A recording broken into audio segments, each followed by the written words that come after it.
जय हिंद फ्रेंड्स, मैं मिथिलेश कुमार आप सभी का हार्दिक स्वागत करता हूं। आज के इस सेशन में क्षय रोग, प्लेग तथा निमोनिया के विभिन्न पहलुओं पर बातें करेंगे। तो आइए दोस्तों देखते हैं। सबसे पहले दोस्तों हम लोग क्षय रोग पर बातें करेंगे कि दोस्तों क्षय रोग का अन्य क्या नाम है। तो आइए दोस्तों देखते हैं कि क्षय रोग का अन्य क्या नाम है या क्षय रोग को अन्य कितने नामों से हम जानते हैं।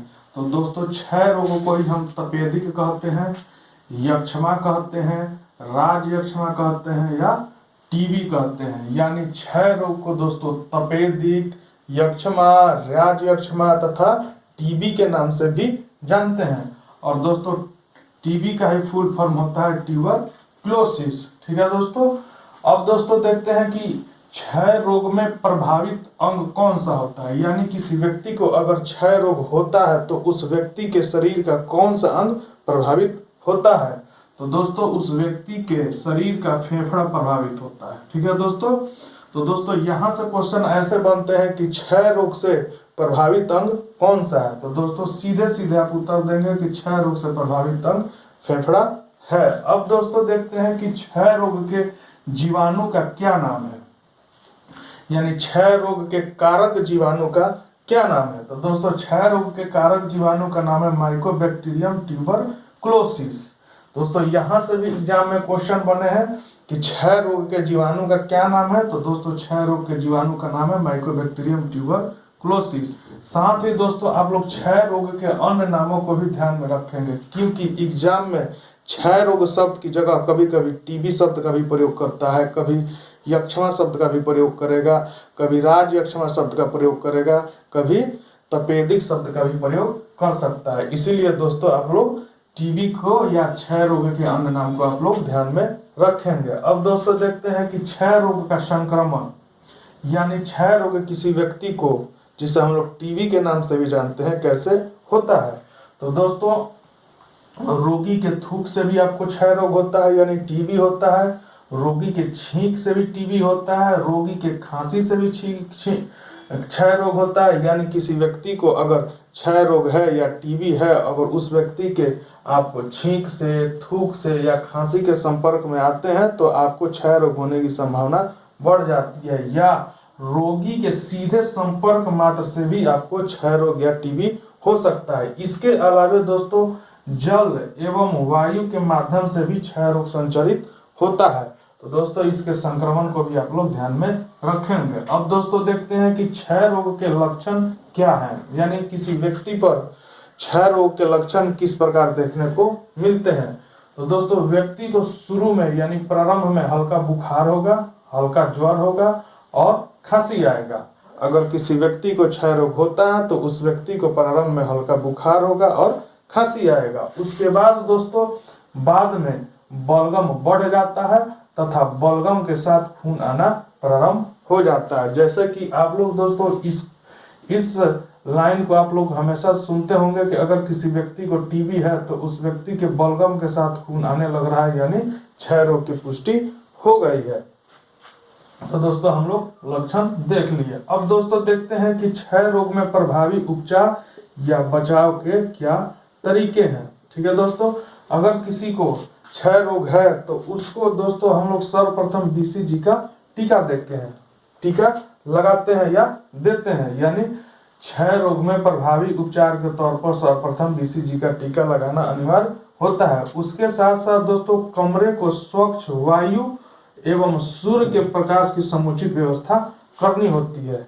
यानी क्षय रोग से बचने के लिए दोस्तों आप बीसीजी के टीके का इस्तेमाल कर सकते हैं। साथ ही कमरे को स्वच्छ वायु और सूर्य के समुचित व्यवस्था के साथ आप क्षय रोग से छुटकारा पा लेते हैं। अब दोस्तों जीवाणु से होने वाला अगला रोग है जिसका नाम है प्लेग। दोस्तों इसका नाम भी आप लोगों ने सुना होगा कि प्लेग जीवाणु के माध्यम से होने वाला एक प्रमुख रोग है। तो दोस्तों प्लेग से प्रभावित अंग कौन सा होता है, यानी किसी व्यक्ति को अगर प्लेग नामक रोग हो गया तो उस व्यक्ति के शरीर का कौन सा अंग प्रभावित होगा। तो दोस्तों उस व्यक्ति के शरीर का फेफड़ा प्रभावित होता है। अब दोस्तों देखते हैं कि प्लेग के जीवाणु का क्या नाम है। तो दोस्तों प्लेग के जीवाणु का नाम है येर्सिनिया पेस्टिस। इसको भी आप लोग ध्यान में रखेंगे। अब दोस्तों देखते हैं कि प्लेग का संक्रमण किसी व्यक्ति को कैसे होता है। तो दोस्तों पिप्सुओं से ध्यान रखेंगे कि प्लेग का संक्रमण किसी व्यक्ति को पिप्सुओं से होता है और यही पिप्सू दोस्तों चूहे पर निवास करते हैं और संक्रमित चूहे के कीटाणुओं को लेकर के आपके बिस्तर या कमरे में प्रवेश करते हैं और आप उस कीटाणुओं के संपर्क में आते हैं तो आपको प्लेग नामक रोग हो जाता है।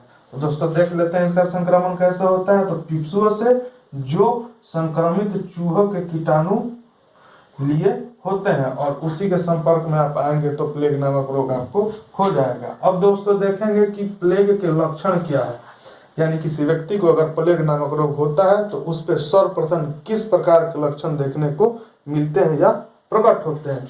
तो दोस्तों सबसे पहले रोगी को तेज बुखार होगा। ध्यान देंगे दोस्तों, अगर किसी व्यक्ति को प्लेग हो गया तो उस व्यक्ति को सबसे पहले तेज बुखार होगा और उसके बाद में गर्दन एवं टांगों में गिल्टियां निकल आती है। ठीक है दोस्तों, क्या होता है कि सबसे पहले रोगी को तेज बुखार होगा और गर्दन एवं टांगों में गिल्टियां निकल आती है। अब दोस्तों देखेंगे कि प्लेग के उपचार या बचाव के क्या तरीके हैं। तो दोस्तों प्लेग के उपचार या प्रभावी उपचार के तौर पर दोस्तों हम लोग सर्वप्रथम प्लेग का टीका लगवाना चाहिए और चूहों को घर में नहीं आने देना चाहिए। तो दोस्तों प्लेग के उपचार के क्या प्रभावी उपचार क्या है कि प्लेग का टीका लगवाना चाहिए और चूहों को घर में प्रवेश नहीं करने देना चाहिए। अगला दोस्तों जीवाणु से होने वाला एक बड़ा ही महत्वपूर्ण रोग है जिसका नाम है निमोनिया। आप लोगों ने सुना होगा दोस्तों कि निमोनिया किस प्रकार का रोग है। तो दोस्तों निमोनिया जीवाणु से होने वाला एक प्रमुख रोग है। तो दोस्तों जीवाणु से होने वाला जो ये रोग है निमोनिया, निमोनिया में प्रभावित अंग कौन सा होता है दोस्तों, तो फेफड़ा होता है, यानी निमोनिया से प्रभावित अंग फेफड़ा होता है। अगर किसी व्यक्ति को निमोनिया नामक रोग हो जाता है तो उस व्यक्ति के शरीर का फेफड़ा प्रभावित होगा। अब दोस्तों देखेंगे कि निमोनिया के जीवाणु का क्या नाम है। तो दोस्तों निमोनिया के जीवाणु का नाम है डिप्लोकोकस निमोनी। ठीक है दोस्तों, क्या नाम है जीवाणु का, डिप्लोकोकस निमोनी। और निमोनिया के लक्षण, यानी किसी व्यक्ति को अगर निमोनिया नामक रोग होता है तो उस व्यक्ति में सर्वप्रथम किस प्रकार के लक्षण देखने को मिलते हैं। तो दोस्तों व्यक्ति को तेज बुखार होगा और फेफड़ों में सूजन आ जाती है।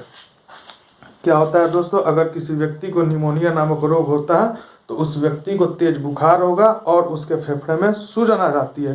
तो दोस्तों आज हम लोग जीवाणु से होने वाले 3 रोगों के बारे में पढ़ा। पहला टीबी या क्षय रोग या यक्ष्मा कहते हैं, दूसरा प्लेग और तीसरा निमोनिया। ये तीनों रोग दोस्तों जीवाणु से होते हैं और इस तीनों रोगों में रोगी का फेफड़ा प्रभावित होता है।